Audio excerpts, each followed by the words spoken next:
pressure looks good. Doubling up. Roger, roll with planet. Water towers, fly! Spotted downside of speed off. Speed off. Yikes. You bet. Okay. We don't need any more of these. All right, y'all.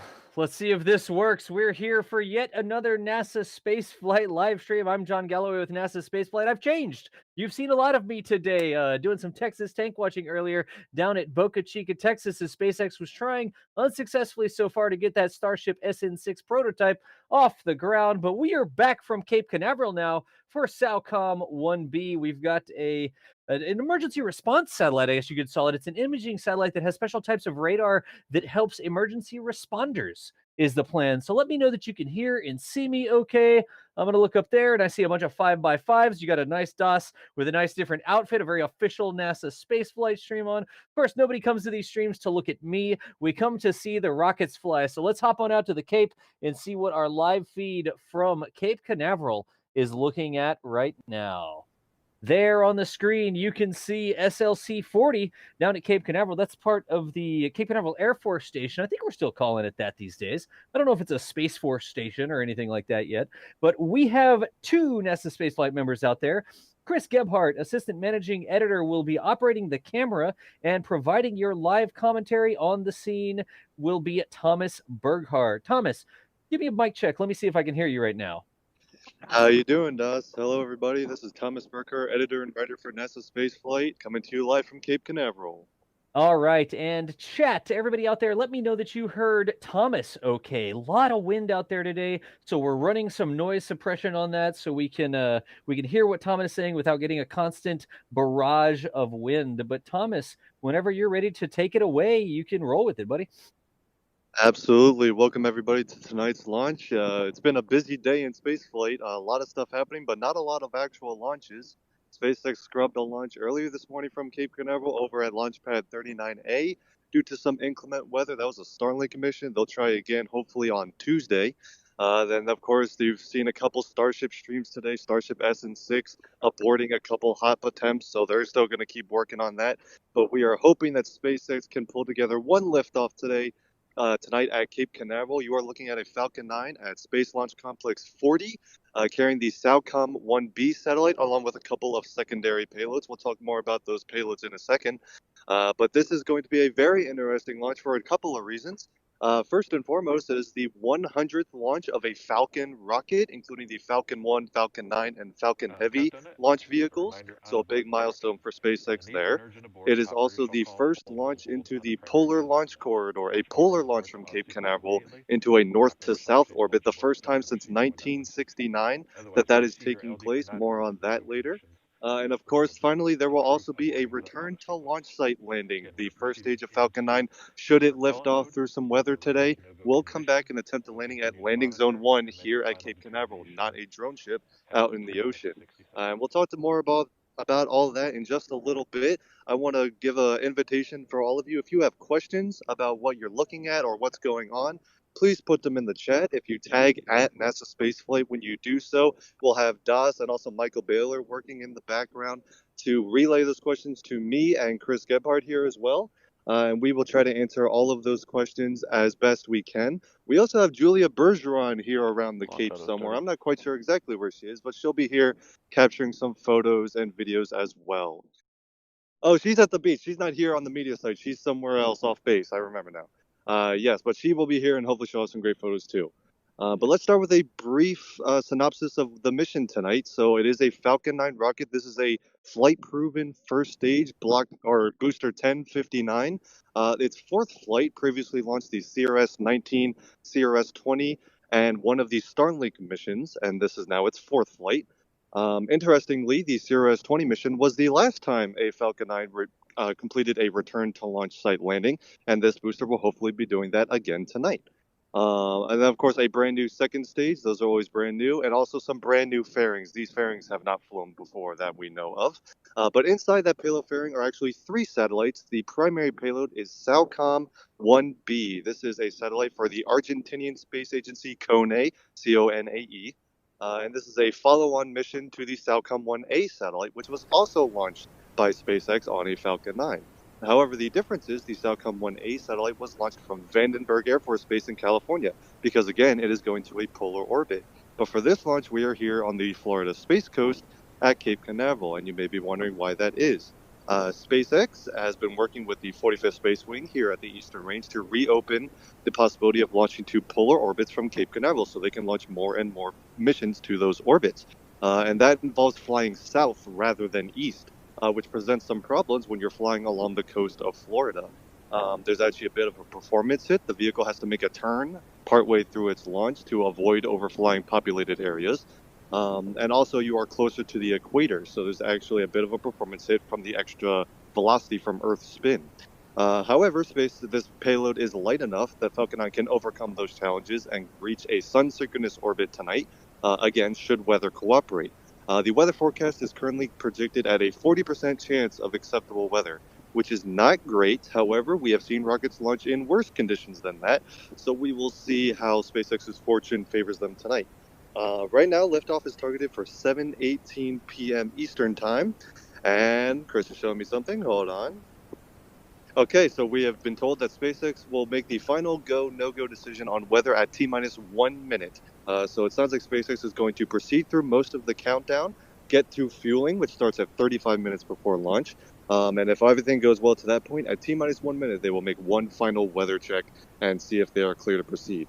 Should they be clear to proceed, we will see Falcon 9 lift off from the pad you're looking at now, and it will fly south along the coast of Florida. Flying just far east enough so that it's not a risk to any of the populated areas along the east coast of Florida should something go wrong. But hopefully it does not, and hopefully it makes its way down the coast.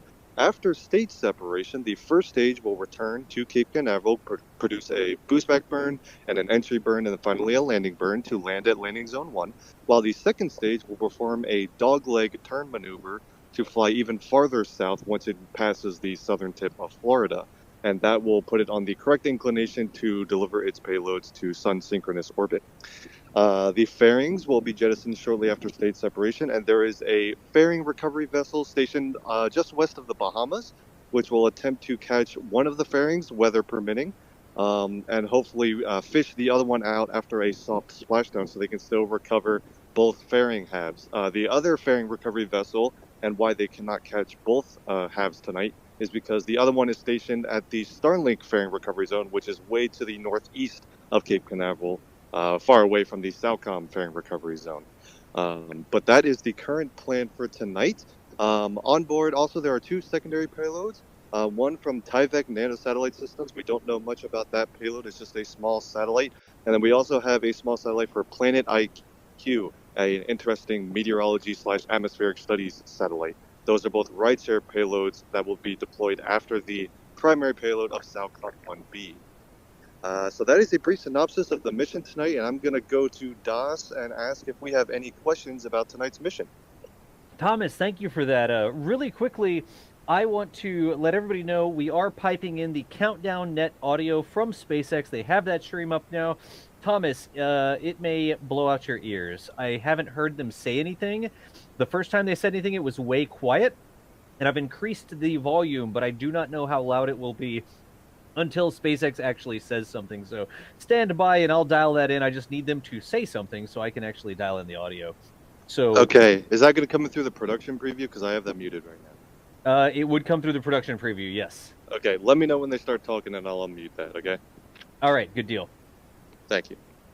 So also here, we are getting a couple super chats. Remember, folks, we're live. One of the reasons we do this is so we can answer your questions. If you have a question for us, tag us at NASASpaceflight in chat. We have a cool little interface. We might not answer your question in real time, but it does go into a bit of software that puts it into a queue, and we can bring it up and display it on the screen and stuff like that. Just make sure you tag us so we don't miss those questions. And the same thing with the super chats. We're able to do this sort of stuff because of y'all's support. As super chats come in, they get caught in a queue. And then every now and then we'll run through them really quickly like this. Moldy Space Industries, thank you so much. That $5 for Thomas. Hi, everyone. Again, I know it's like fancy seeing you here, Moldy Space Industries. We appreciate the support. Also, $30 from Camper News Network. Thanks for all the live coverage this weekend so far. Hoping to see a launch tonight. Same here, Camper News Network. That $30 is a significant amount of support. We really do appreciate you. And then here's a question, Thomas. Starting off, this is a super chat question from the Renaissance. Canadian $5. What is their launch window tonight? What are we looking at for Saocom's launch window?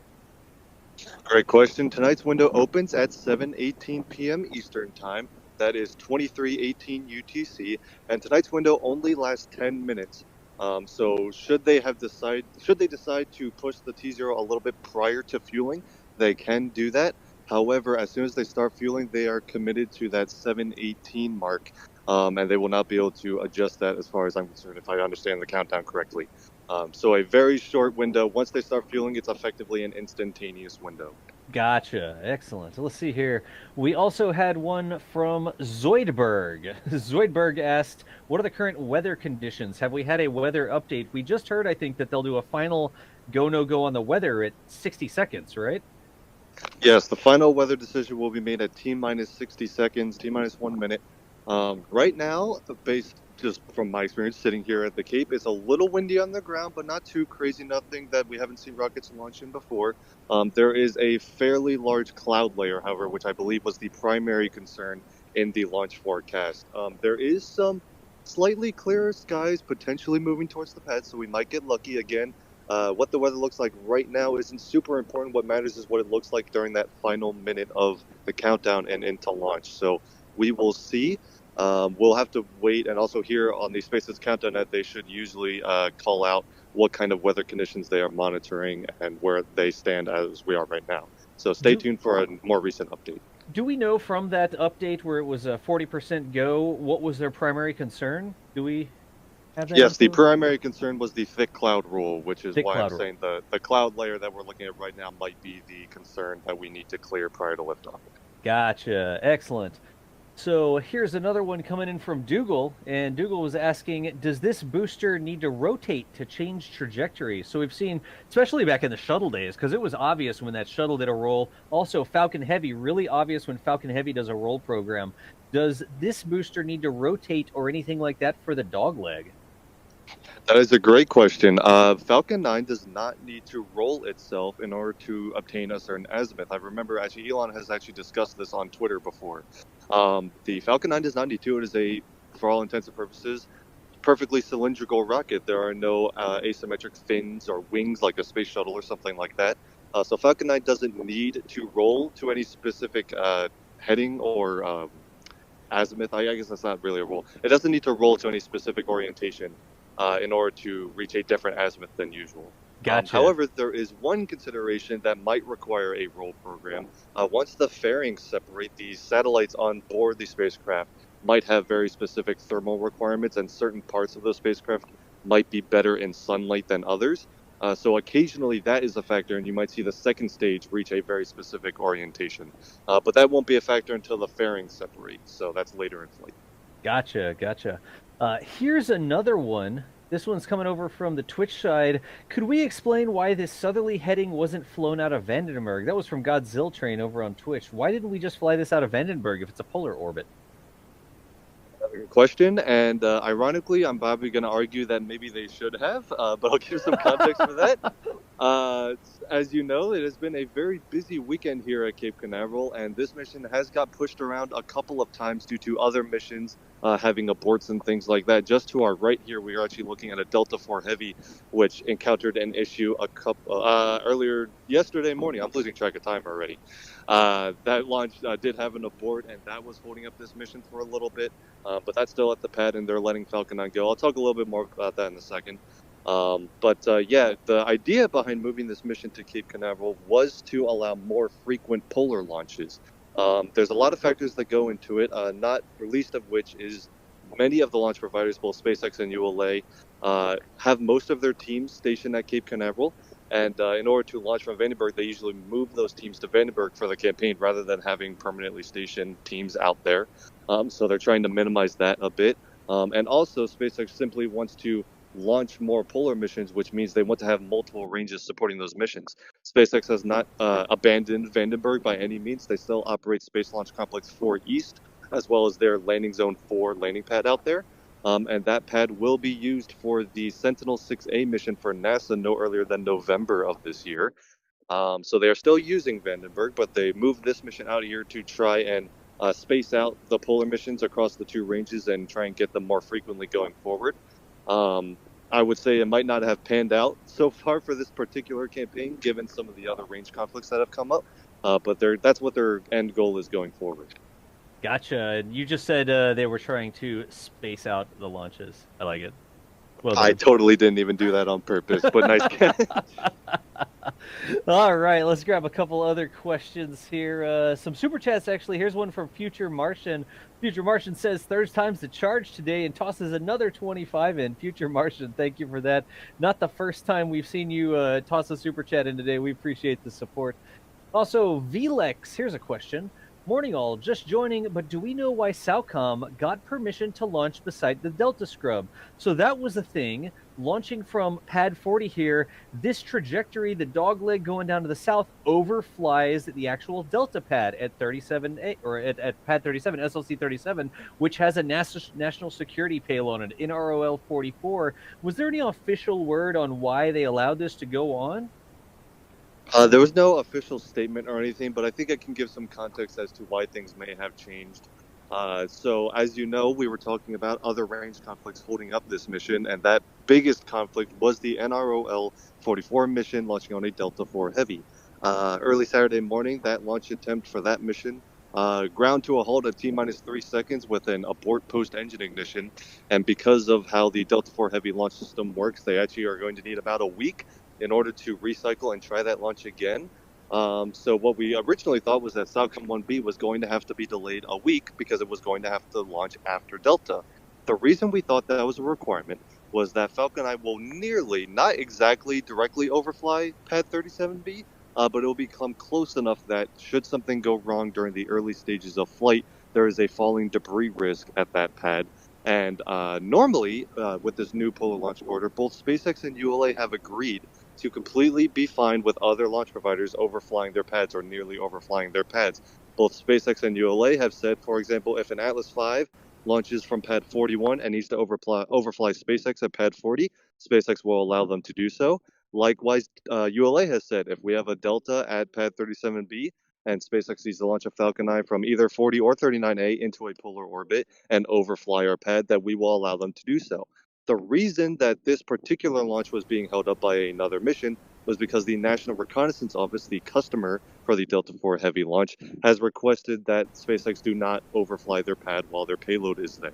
However, given the most recent delay to Delta and that there is a week-long delay, it appears that the National Reconnaissance Office has looked at how long this delay is going to be and have chosen to give SpaceX basically permission to launch this vehicle anyway. They don't want to be the cause for SpaceX having to sit on the pad for an extra week. So they have decided to reevaluate the risk, have decided it's safe enough, they're not too worried about it, and they're actually just going to let SpaceX launch this mission, or at least attempt to launch this mission tonight, weather permitting. Gotcha. So the NRO has reconsidered and reevaluated. All right, and look at this. We're coming up on T-minus 20 minutes, and we know from watching Falcon 9s that at T-minus 20 minutes, if everything's going to plan, we should get a big vent out one side. So let's watch for just a few more seconds here and see if we get that big T-minus 20 purge. It may already be starting. Look at that. And I was just about to say, right that. on cue, the big T-minus 20-minute vent. Falcon 9 is getting fueled and very venty this evening. That is the big T-minus 20 vent. That is a sign Spacecraft is on internal power for liftoff as far as technical items are concerned. That is a great sign, and we are going to hope that Falcon 9 keeps getting more and more venti as we move towards liftoff. More and more venti. In chat, help me out. You would have heard the call from SpaceX Mission Control there saying the spacecraft is now on internal power. How loud was that? Do we need to back that down a little bit? It sounded a little bit loud to me. But if that was fine, y'all let me know. I think that was loud. Yeah, let's back that off a bit. I will hand. That's what I was waiting for because I couldn't balance their audio unless I was actually getting audio from them. So there we go. All right, we backed it down a bit. Yeah, that's something we like to talk about here when we're at a SpaceX launch, and is very different from a ULA launch. The launch controllers on their countdown net are very talkative when we go to a ULA launch or a Northrop Grumman launch. However, at SpaceX, A lot of the countdown is very automated and computerized, and thus there's actually not a lot of talking. There's only a couple callouts we usually hear. And so when SpaceX Countdown Net is quiet and there's not a lot of talking, that's a good sign. That means things are going to plan.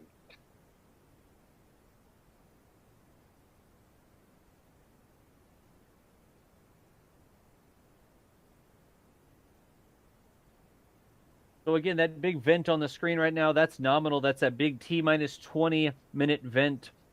Looks like they're going for that 7:18 Eastern Daylight Time launch. Again, like Thomas said, once they start fueling this puppy, that sort of locks in the launch window. They do not have time to change it or recycle or anything like that with the length of the window. So we see the venting continue as the countdown clock continues down from T-minus 18 minutes. We're just about to cross over that.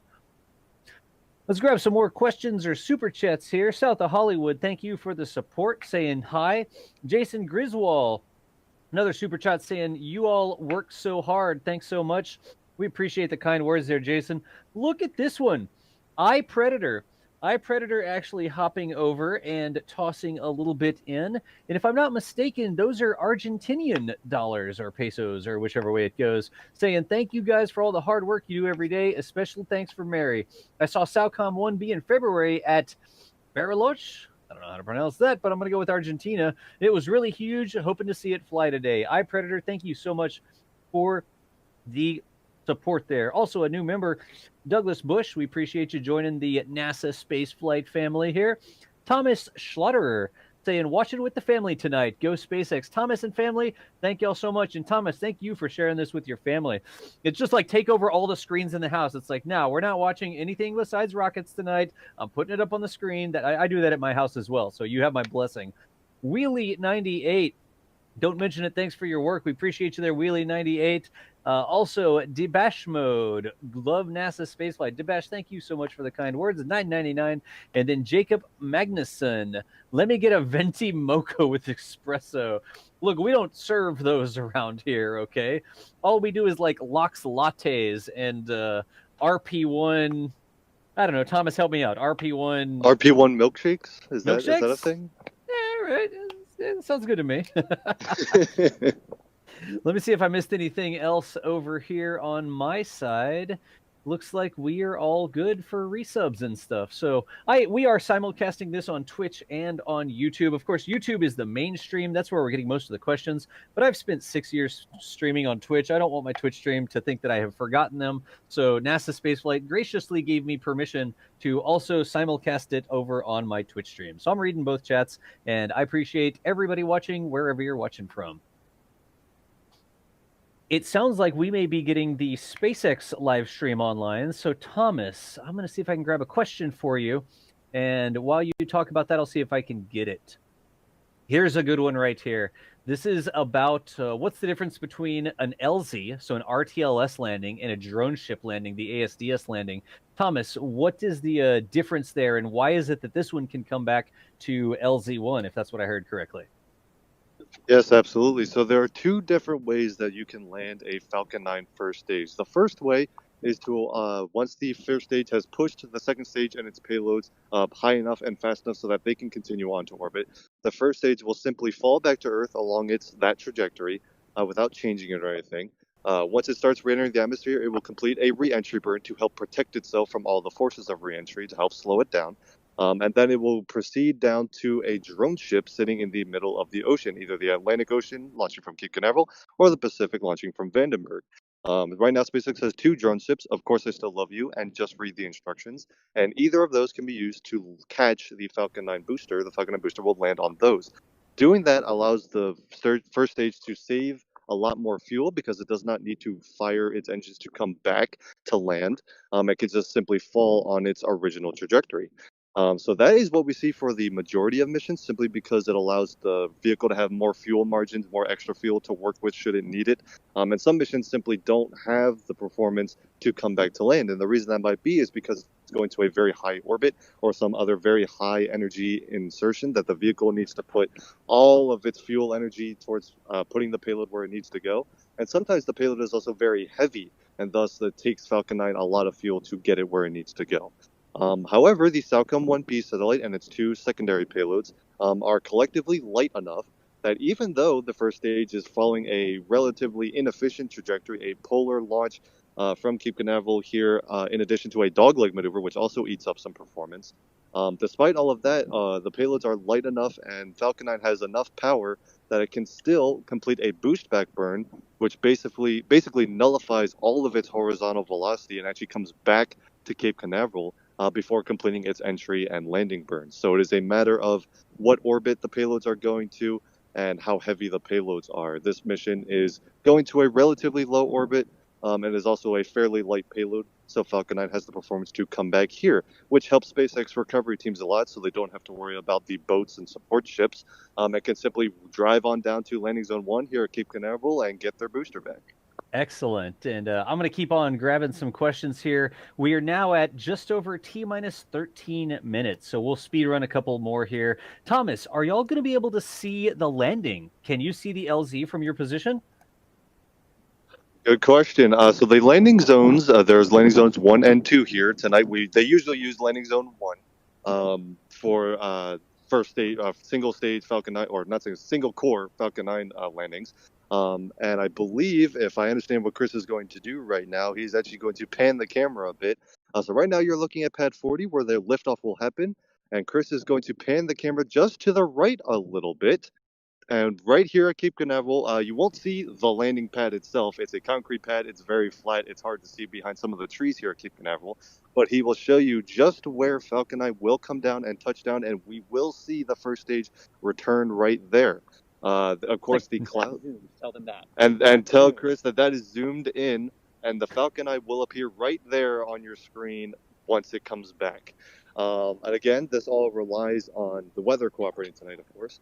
There's also some clouds in the way, so we're going to do our best to track the rocket the best we can after liftoff and as it comes back. But we are certainly hoping to get a nice, awesome view of Falcon 9 returning. At the very least, we will get some excellent audio, those triple sonic booms as the Falcon 9 returns, and the roar of the Merlin as it returns to Earth.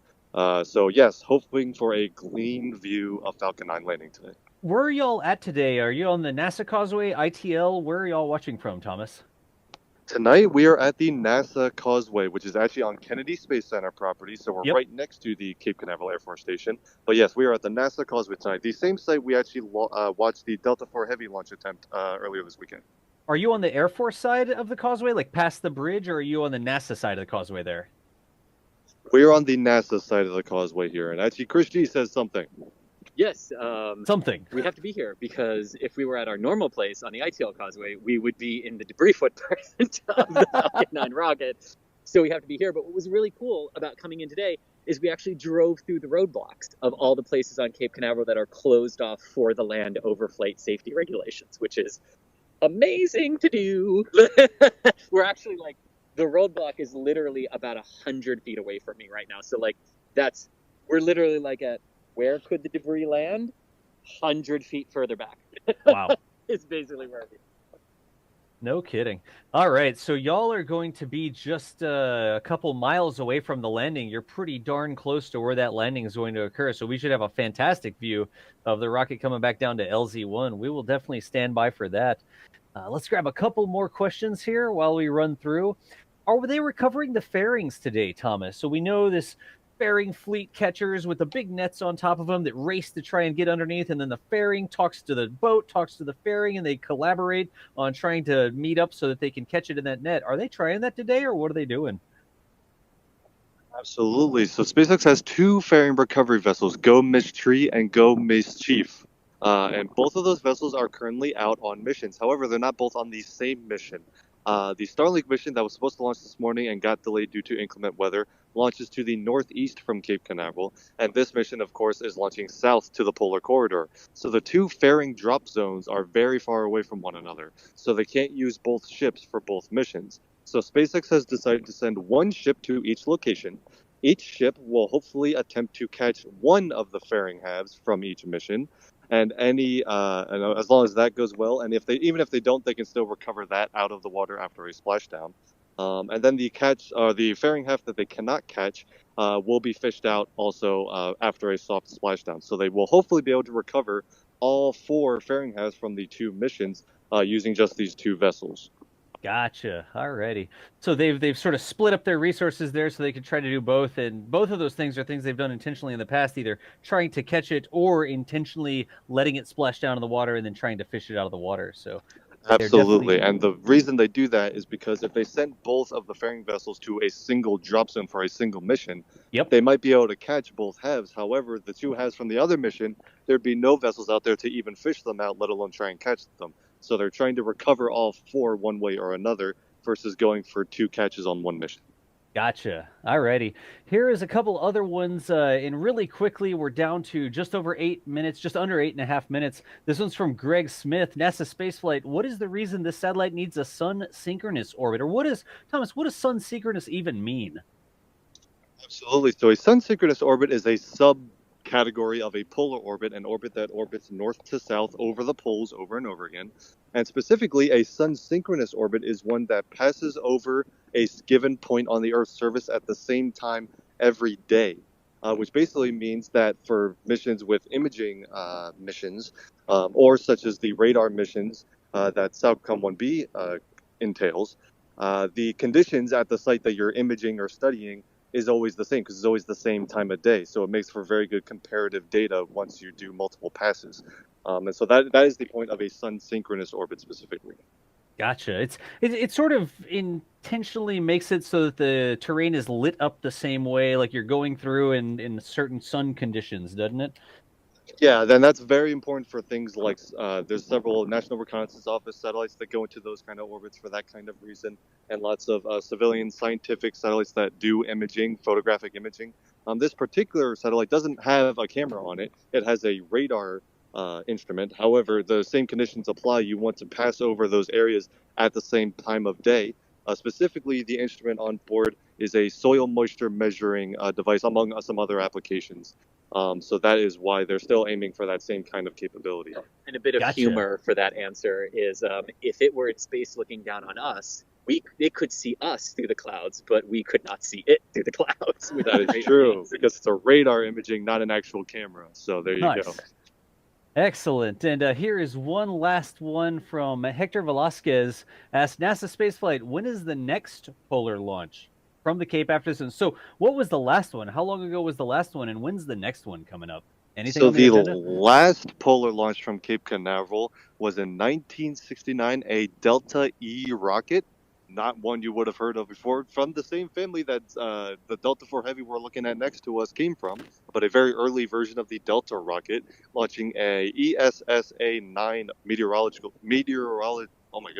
weather satellite. Let's go with that. And that was the last polar launch from Cape Canaveral. I don't believe we know actually what the next polar launch from Cape Canaveral could be. We know SpaceX has a couple sun synchronous rideshare missions for their rideshare program that we could definitely see them moving to Cape Canaveral, but I don't think we've heard anything official that they're doing that. We do know their next polar launch on the manifest is probably Sentinel-6A, which we know is still being planned to launch from Vandenberg, not Cape Canaveral. So I don't think we know specifically the next polar launch from Cape Canaveral yet. Gotcha. Alrighty. And we're continuing on the count. We're rapidly approaching T-minus 5 minutes again. This is at this point a basically instantaneous launch attempt. Now that they've started the fueling, that launch is supposed to be occurring at 7:18. So that is just over 5 minutes away Eastern Daylight Time. Down there at Cape Canaveral, at the Cape Canaveral Air Force Station is what we're looking at right now. So we will begin to spool down the questions here as we prepare for the launch. It's either going to go in 5 minutes or it's not going to go today. Really quickly, Luca Arguello, thank you so much for the Argentinian the Argentinian super chat there again. We appreciate the support. And then David Bennett, thank you for the $9.99 as well. We're able to go out there and do this because of y'all's support. So we do appreciate it. Now under 5 minutes. What's the next thing that's going to happen? The engine chill? Engine chill. I'm sorry. Hold on 1 second, guys. Sorry. Sure.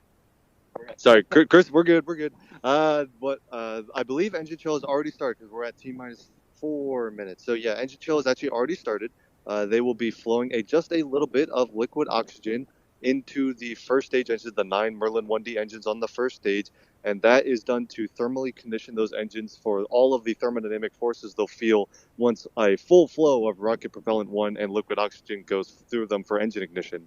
So that has already started. The next thing we're going to see is at T-minus 1 minute.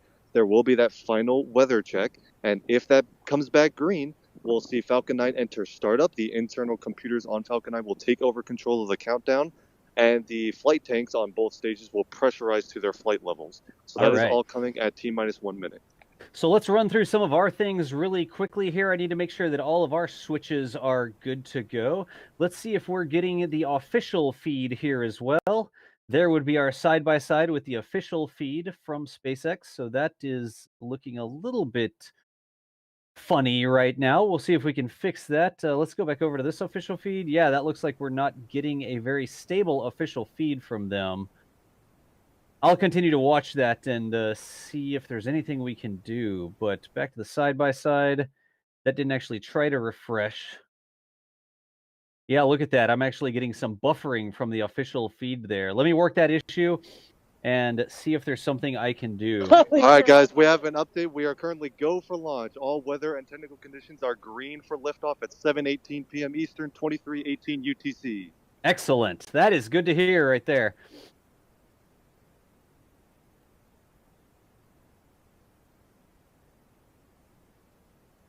I also want to set the stakes here. There's a KSC security alligator watching all of us at the press site right now. I feel like we should mention that. KSC security alligator? Is that what you just said? That is what I just said. A real quick, Thomas, make sure you have the production server muted on Discord or you're going to get echo when the launch happens. And I'm going to try this again. Copy that and done. Let me see if I've got a stable feed here. I am still getting buffering on the official feed. We do not have a stable feed from SpaceX, y'all. Well, we're going to do our best to give you the best feed we can here. And Countdown, that's Launch Director. Received a brief that the range weather officer is go for launch. Probably about a minute into flight through the cloud deck, but we should, remember, stay with us because we'll get it back as it comes back to land. Yeah, I'm trying that on another feed over here. I can't even get it to be stable on my main computer. I don't know if anybody else has tried the official feed, but on my other local computer here, I can't get that to be stable, either the cloud server or this. Thomas, let's do some checks on the camera. Are we confirmed in manual focus? Just ask Chris. Yes, we are on manual focus. All right, good deal. We are on manual focus. So we will have to see what we get, but we may not be able to flip over to that other feed.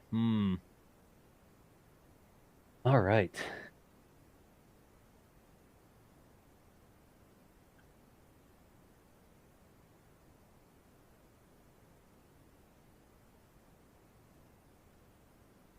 So less than a minute. Again, y'all, since we do not have exact timing from SpaceX, their stream latency doesn't match ours, you will see our countdown clock go away. At this time, we're going to go ahead and switch over to ambient audio. So there we'll start getting some ambient audio from the Cape, no noise suppression or anything like that. Thomas, you are now in delayed communication mode, so we will only hear you over the camera microphone. Make sure that either you or Chris speak directly into the back of that microphone, and we are in communication latency mode right now. Close up. Copy that. We are at the camera microphone, and LD has just confirmed go for launch. On it. Here we go.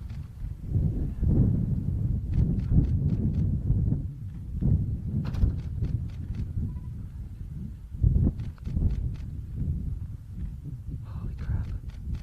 I can't believe it. All right, here we go. Water is on, Merlin engine ignition, and we have a liftoff of Saocom 1B, and a polar flight from Florida leaves the pad. Falcon 9 has cleared the towers.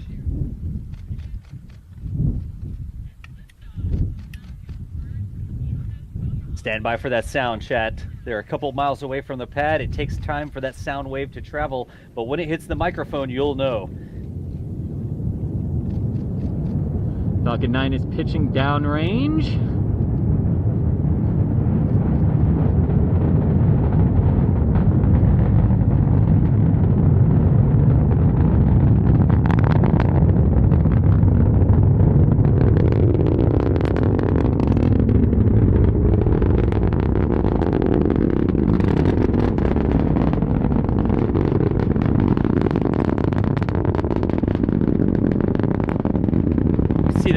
exhaust just burning through the cloud deck. It's already getting some clouds up there. But we can still track the rocket because of that bright engine exhaust. Look at that.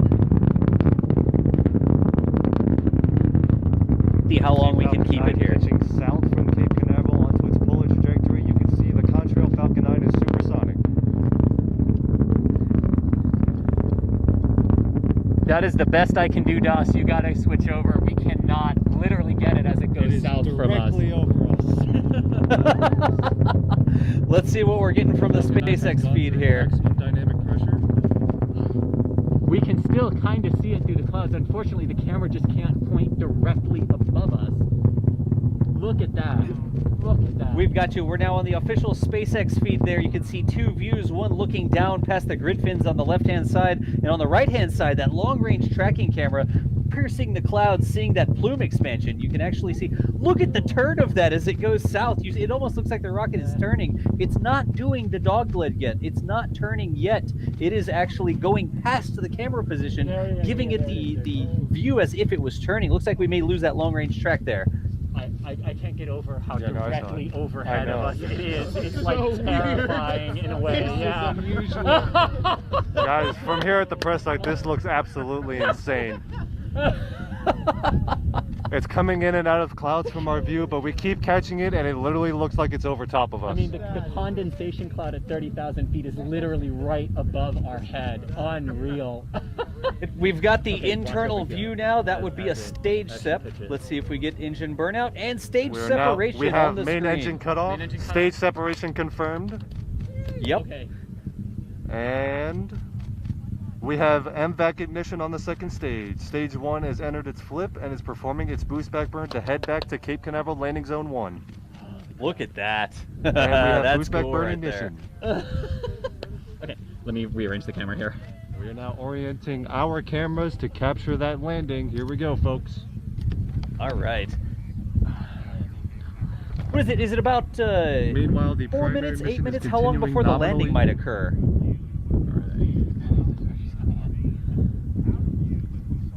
Landing should occur about 7 minutes after launch. 7.5, yeah. 7.5 minutes after liftoff should be the landing burn. All right, good deal. What we're And we going to will do switch here back on the to ground is NASA literally watch the webcast as Falcon 9 descends back down toward the cloud deck from the onboard cameras, because that will be our visual cue to start watching to see where she breaks through the cloud deck here on her way back in. You can actually see the ice Still can't breaking tell off you the how grid weird fins as that they was deploy. to watch, but how exhilarating it was as well. All right, we have boost back burn shutdown, and Falcon 9's grid fins are deploying. Falcon 9 on its way back to Cape Canaveral.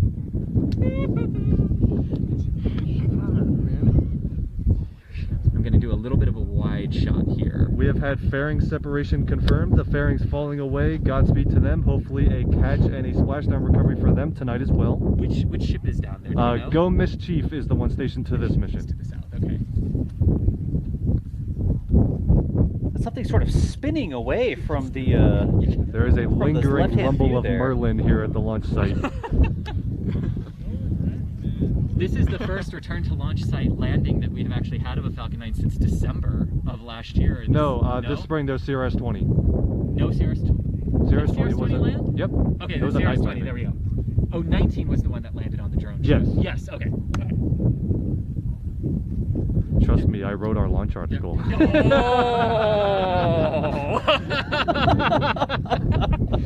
This is where Thomas is grateful he took a separate car. I love that there are too many to like. Yeah, I know. sometimes It's keep too many track to of where keep you're like, track well, of. one of the last two ones. I had to go back and check. But it's funny because the booster that landed at CRS-20 is this booster flying again. Oh, well, there we go. And we're coming up on that entry burn here, y'all. Yeah, exactly. Thank you. What we would be seeing right now is we would actually be able to track the Falcon 9 booster as it came back to land, but because of the clouds, we have to wait until it punches through the cloud deck. Thank you for saying that, Matt, because that's a good thing to point out. Yeah. And we finally lost the sound. For now. Of Falcon 9 for now. It will quickly return. But 6 minutes. Yeah. That was a continuous 6 minutes of sound from the Merlin engines. Unreal. And we should be coming up on entry burn, should we not? We we are getting close to the re-entry burn. That is a burn that the first stage You can see the contrail. Oh, wow, look at this. All right, on that onboard camera, you can see Falcon 9 descending back towards its own contrail. Which gives us a good idea of where to look, because it's right about there. AKA directly above us. That was insane. All right.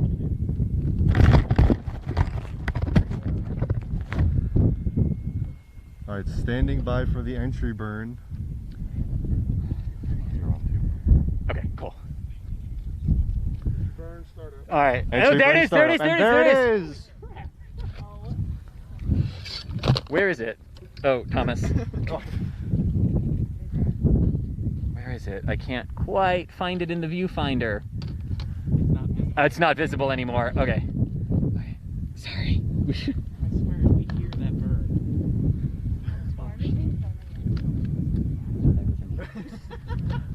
Hey, Mike, stand behind Chris. Can you plug that back in? Here we go, here we go, here we go.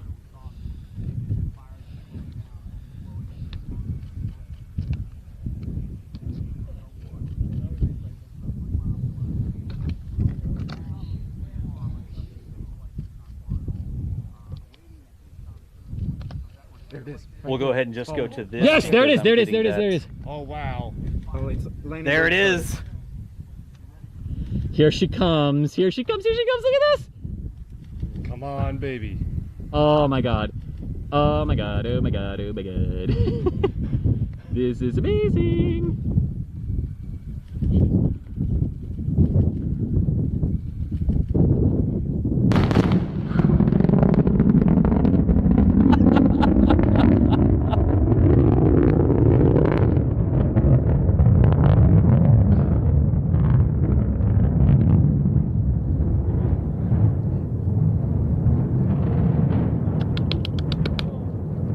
Wow. Ladies and gentlemen, we have touchdown of the Falcon 9 at landing zone 1. I got momentary, I got speechless, that was awesome! punchier than normal. Okay, how's our second stage doing? How's the actual mission doing? The secondary mission of Falcon 9 recovery is now complete. We are standing by to get the official feedback from SpaceX. I think SpaceX webcast is having some technical issues right now.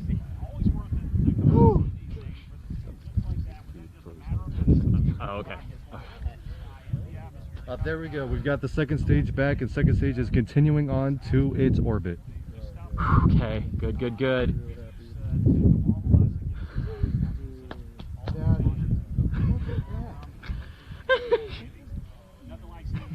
That was unreal.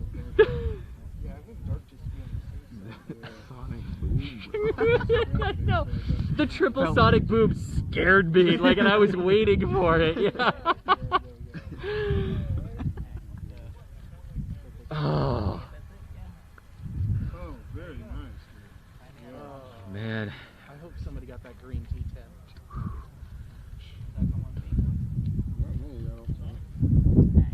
All right, I'm going to go ahead and switch them back over to the local real-time audio.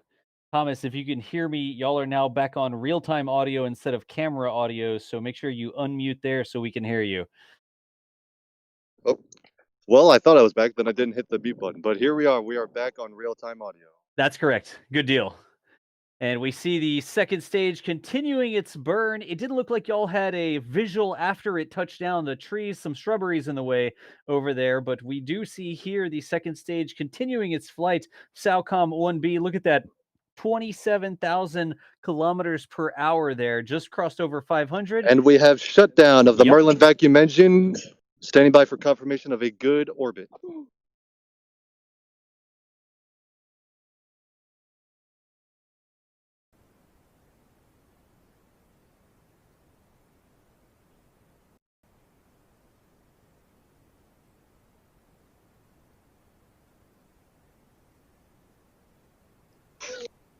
Do we have audio from the countdown net to confirm a good orbit? I've turned the countdown net audio on, but I have not heard a call yet. All right, standing by. Also signal Bermuda as expected. We just got a signal Bermuda as expected Yep. call on the net.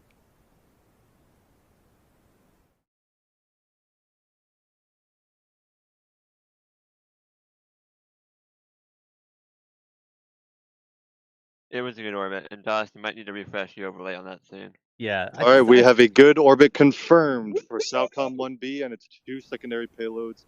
A successful early phase of flight. The mission is not over yet. We are going to be coming up in just about 2 minutes. The deployment of Saocom 1B into its insertion orbit. And after that, there will be a 47-minute coast phase prior to the 2 secondary payload deployments.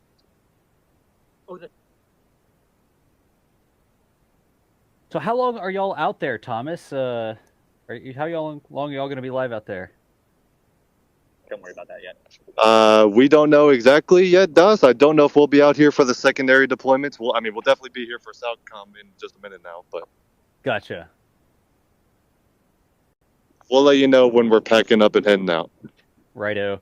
And I'm continuing to have some issues getting that real-time official feed here. So when I pop over, let's see if we can maintain some stability here. I'm actually going to make sure this is 100% up to date really quickly. Pardon me. Yep, it says it's live. So we'll see what we get.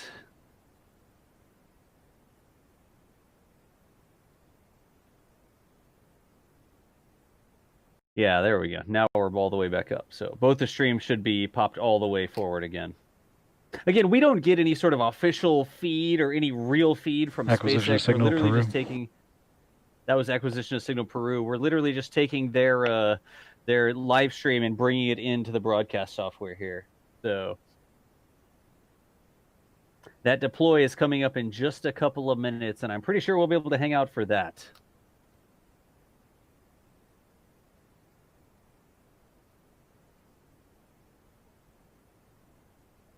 Let me see if we got anything else. Go ahead, Thomas. I was just saying, I know there's one good thing that we can confirm here. We're looking now at an empty launch pad, which is always good.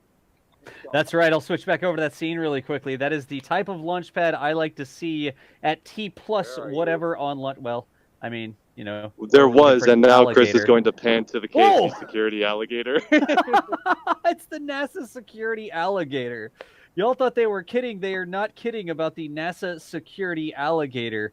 I'm not sure if that's a robot or how it charges or whether or not it has a laser beam in its mouth, but do not go swimming or stand too close to the water down there on the NASA causeway.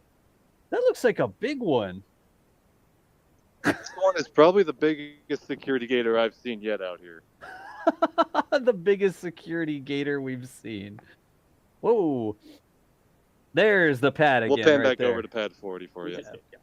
Pan it back over to that nice empty launch pad, which is the type of launch pad we like to see at T plus whatever. But I'll pop back over to the official feed just in time. We have spacecraft deployment of Saocom 1B. Saocom separation confirmed. And we got Saocom separation confirmed on the countdown net from SpaceX there. So that is a successful deployment of the Saocom 1B. What do we? I mean, it's radar imaging satellite. That's probably the right way to say it. Radar imaging satellite. Yeah, a radar imaging Earth observation satellite, primarily used for disaster relief and emergency response. Yep. There you go. Alrighty. So I imagine that the NASA spaceflight crew is going to need to start packing up the gear out there. They are out there at the causeway. They have escorts with them, and I believe we've passed the main part of the broadcast. Thomas, does that sound like the right plan we're following here? Yeah, we're going to be getting close to packing up here. We're not quite there yet, but yeah, that sounds good. Okay, gotcha. And we will see. What was our time frame on the secondary payloads? How long until we got those? The secondary payloads do not deploy until over an hour after launch. It's like an hour and 1 minute and an hour and 2 minutes. So Gotcha. I don't think we're still going to be here when that occurs. So you'll have to stick to the official feed for that. We do have, and also the other secondary mission of fairing recovery will also take place about 45 minutes after liftoff. Gotcha. So we'll have to stay tuned on that. But for so far, we've had a successful liftoff, a successful first stage landing at landing zone 1, and a successful deployment of the primary payload, Saocom 1B. So off to a great start. Excellent. And what we'll do, we'll answer up a couple questions. We'll do a couple super chats here. I do not believe we're going to stay online until the fairing catch or the payload, the final payload, the secondary payload separations. But we will get caught up on super chats and stuff after our team out there at Cape Canaveral on the causeway, Thomas Berghardt and Chris Gebhardt, start to pack up their stuff. So Thomas, whenever y'all are ready to do that, just let me know and we'll do a little bit of a thank you for you. Will do. All righty. But we can totally take some more questions or anything that people have got. Sure. So here is one. Are ASDS landings possible for a polar orbit from the Cape?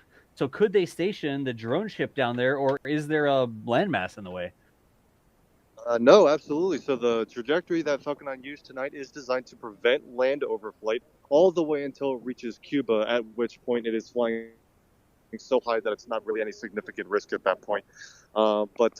Yeah, totally. If the payload was a little bit heavier or going to a higher polar orbit, and the first stage did not have the performance to come back and land at Cape Canaveral, they could absolutely station one of the drone ships down along the coast of Florida somewhere or along the southern Atlantic Ocean and absolutely doing drone ship landing. Sure. Gotcha. All righty. Thank you for that question there, Tyler Brighton. Let's see if I can grab another one. Here's one. Jane Doe asked, did you feel the boom? Did it shake your body? Can you tell us what is it like to be hit by those triple sonic booms as the Falcon 9 comes back down for its landing at LZ1?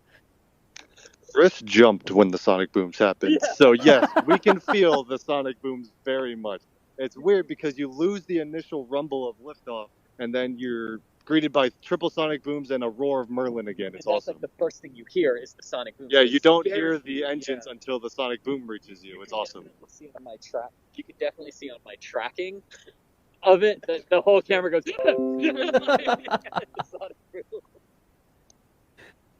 Alrighty, so I've been out there for one of those as well, and you could definitely feel it when it comes back. You know it's coming, too. You know that there's going to be a sonic boom. You know that it's going to be loud. You intellectually understand the physics that create sonic booms and shock waves and sound waves and all that sort of stuff, and you'll still jump because you don't know exactly when it's going to come. There's not a visual indication or anything like that that you get to see, so it is definitely something you experience. So when you're here in person, you do see that we saw the booster first. We actually saw it even before the landing burn started, and we saw that typical green flash of the igniter fluid, the T-tab, igniting the center Merlin engine for its final landing burn. Yep. And so we saw that, and then we saw the burn happening, and once it's about halfway through that landing bird is when that sonic boom actually reaches you and you start hearing things. It's an awesome experience. So that means that if any of you have not seen a Falcon 9 launch or landing or either, please come down here to Cape Canaveral as soon as it is safe and you can do so, because I cannot recommend anything more than coming to see a rocket launch.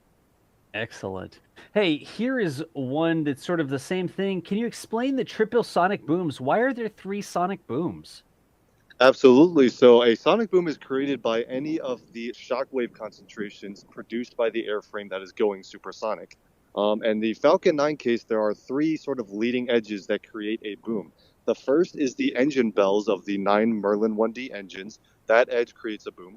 There's also when the landing legs come out, the landing legs produce a second boom, and then a third boom occurs when at the grid fins, those edges.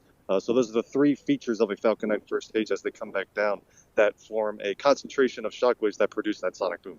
Gotcha, and that's why you hear the bam, bam, bam, the triple sonic boom, we call it. Yep, and if you remember from the shuttle program, there were 2 sonic booms, one from the nose and one from the tail, so same concept there. Excellent. Let's see here, and Thomas, just let me know when it's time for y'all to pack up. Spacecraft team reports. And good right solar array on deploy. cue. That was solar array deploy. We had good solar array deploy for Saocom 1B, so that's another big milestone out of the way. And we have a beautiful sunset right on cue here at Cape Canaveral. But we are going to be packing up here, Das, so we're gonna take our cameras offline. All right, sounds good. So I will grab a couple more questions here. Were any cows harmed in the making of this launch? No, there were no cows harmed in the making of this launch. Falcon 9 is RP-1, which is a type of space kerosene and LOX. It is not methane. Like earlier today, we were looking at Starship SN6. Those Raptor engines are methane-powered engines. Joke. Repeat that again? Sorry? You did not get the joke. The joke is that one of the most recent polar launches from Florida killed a cow in Cuba. I did not know that, actually. Yeah, the rocket. Yes, one of the failed. polar launches in 1960, which failed on the way down, dropped some debris on Cuba and allegedly killed a cow. So Allegedly, see, I was there. trying to be all science education and talk about the difference between methane and RP1 and whatever, but apparently there was a cow that may have been hit by debris in 1969. That launch was in 1960, so an even sketchier 60. portion of America's space program. So yeah, the idea that we dropped debris on Cuba, I guess, isn't too foreign for that time. All right, I did not get that joke there. I was like diving into the actual question. So a couple super chats as well. Daniel Hickson, thank you so much for the support. Love watching launches with you guys. Wish I was there. Danielle, thank you for joining us. And then Future Martian, amazing landing footage, you guys. Absolutely amazing landing footage. That was a fantastic track on the way down there. Make sure Chris G knows he had that thing right on target as it came down. It was fantastic view from our perspective. So congratulations to Chris G for that. Thomas, y'all about packing up now? Yep, we're heading out, so we're going to log off here, Das. Thanks for all the help, everybody, and thanks for tuning in. All righty, folks. Again, one more time, the NASA Spaceflight team out there at Cape Canaveral on the NASA Causeway running that camera. Chris Gebhardt, Assistant Managing Editor for NASA Spaceflight. You can find him on Twitter at ChrisG_NSF. And then also Thomas Burkhardt, writer, live stream host extraordinaire out there as well, providing some live commentary and Q&A. You can find him at TGMetsFan98 on the Twitters. I think it's 98. I don't know. We'd have to put it on the stream, and then I would know what it was. I'm pretty sure it's 98. I have a text document. Stand by. Oh, he's not in the text document. Really? I have a thing I can put on the screen for you. Yeah. Could you put it up there real quick? There you go. Thank you. It is TGMetsFan98. Hey, I got it right. I'm guessing he was born in 98. That would be my... You know something? I graduated high school in 98. I'm old. Anyways, folks, Chris and Thomas out there at the Cape. Fantastic footage. Great Q&A. That is... Oh, look at that. That's the sunset with the landed booster from the SpaceX stream. That is LZ1 with the sun going down in the background, y'all. I was thrown for a loop for a second when that appeared on the screen, but that is LZ1. That's a fantastic shot there. Look at that. Just appreciate this, I think. Oh, loss of signal Peru expected. So again, folks, it is another at least 30 minutes before the fairing catch attempt. It is also 45 minutes before the secondary payload separation. We've done a lot of live streams today. I'm going to check one more thing to make sure I give you accurate information. But I do believe that that is going to end NASA Spaceflight's live coverage today. Let me just make sure that we are scrubbed for sure out of Boca Chica. Oh, yeah, it's a scrub. The road is open. Okay, the road is open down at Boca Chica, so we are completely scrubbed for Boca Chica. That backup day opens tomorrow, doesn't it? Didn't they have the road closures for tomorrow? 8 p.m. local, 9 p.m. Eastern. Or, excuse me, 8 a.m. local, 9 a.m. Eastern. So that will be the earliest you will be live streaming again. All right, good deal. So look for us tomorrow. Let me see if we've got this up. I think I may be missing. Yeah, I'll take it. That's fine. I'm John Galloway with NASA Spaceflight here in the studio. Also, the other voice you just heard, that is Michael Baylor, also with NASA Spaceflight. We're sort of the remote live stream hosts here who are making all the little... I'm doing a terrible job today, aren't I? Look at that overlay. You're fine. It's fine. I don't even know what it says. I was just looking at the camera. Michael is the one who makes these sorts of things up here. Don't talk about the overlay right now because the ticker is not happy. What is this? Does the booster change the trajectory? It's like, what is it doing? Hashtag blame Michael. That's Michael Baylor there, who works with a lot of our technology. Is there anything I can do to fix this? I'm trying to jiggle it, but it's not happy. I'm going to click that button. It's super happy about whatever questions got asked, but that's all good. Michael, thank you so much for joining us and doing the remote support here to make all the lights blink in the proper order. You can find Michael Baylor on Twitter at Next Spaceflight. So at Next Spaceflight is his Twitter handle. Oh, sorry. I was in the middle of debugging what was happening. There we go. All right, cool. And then it disappeared, but that's Michael Baylor, and I'm John Galloway. We're going to go ahead and sign off for now. Thank you so much for watching us. Thank you so much for all the support. Look for us tomorrow live from Boca Chica. I'm going to go rest. I'm going to stop talking for a little bit is what I need to do. Later on, nerds. Thanks for being a part of our community here.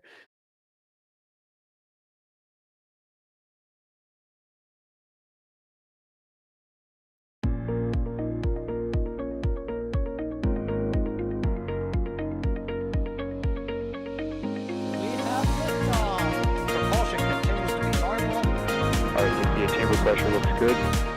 Following up. Roger, roll, planet.